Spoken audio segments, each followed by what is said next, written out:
Assalamu alaikum, guys. For those of you who's looking for the truth, this lady asks two important questions, and I hope that you really benefit from them. If you have any other questions like these, you can always go to the Muslim Lantern YouTube channel, original channel, inshallah.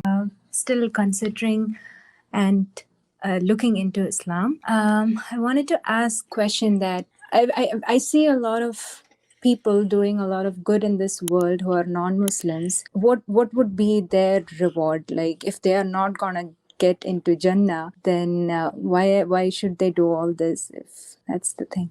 Good question. The question is first is where do they get the concept of good and bad from? Okay. That's my question to you. So when you're saying they're doing good, how are they determining what is good and bad? In general, like helping people out, staying away from, It's their subjective desires then. It's not what God, they're not doing it for this. Let me ask you this question. I want you to think about it. If I'm not doing something for God, then why am I expecting God to reward me for it? This is what I would simply say to anyone who would claim that people are doing good and they're expecting God to reward them when they're not doing it for God. If I'm doing a good action for whatever reason, for me to feel good about myself, because we're human beings, God has given us this innate disposition that we would feel good when we do good. It's an innate thing.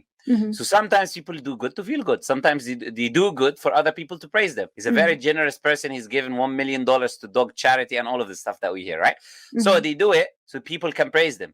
People can think they're good. Their intention is not for God, therefore the deed is not rewarded. In Islam, the Prophet ﷺ told us, verily the deeds are with intentions. If I do something for God, then I should expect God to reward me. If I don't do it for the sake of God, then I have no right to ask God to give me a reward for something I didn't do for his sake. So, and also they would choose what is good and bad based on their own desires. And they're doing a lot of bad. They're doing a lot of evil because they're not obeying the teachings of God. And the first thing is they're denying God's existence. They're doing the biggest sin out there because God who created me and them and everyone in existence, they're even denying he exists. Imagine I'm not listening to you. I'm acting as if you don't exist as a human being.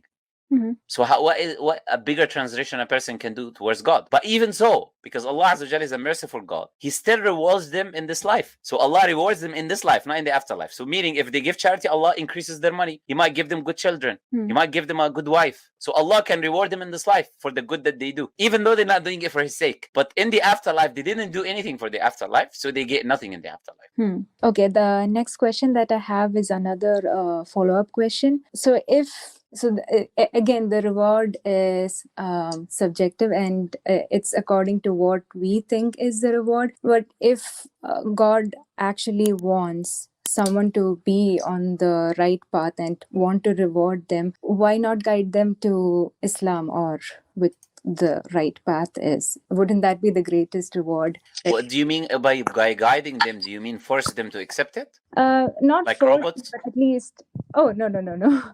At least maybe giving them opportunities to understand this. So Allah Azza wa Jal, if this is what you mean, the answer is Allah Azza wa Jal does that with everyone. Allah says in the Quran that سَنُرِيهِمْ آيَاتِنَا فِي الْآفَاقِ, He will show them our signs within the horizon and within themselves until it's clear to them that this is the truth.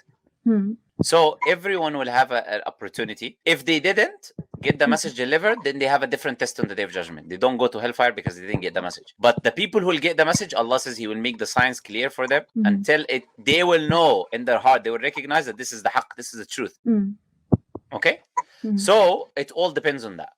Whether the person is sincere to accept after God shows him the truth. Because he will have a chance where the truth is shown to him. He will have a chance where things are clarified. He will come across the situations where his questions are answered, where people are offering him to invite him to Islam or to give him a Quran or to speak to him about God or to answer his questions. And I'm sure you know about this, but Muslims are very welcoming when it comes to talking about Islam. They're very welcoming to answer people's questions, right? Yeah. So Muslims have various channels on YouTube. They're answering people's questions, engaging with non-Muslims on a daily basis, right? So we are out there, we're trying to say the truth to everyone. So the truth is there. Everyone has a chance to hear the truth and listen to the truth. The question is if they accept it or not. It's their choice. Okay. Yeah. Thank you.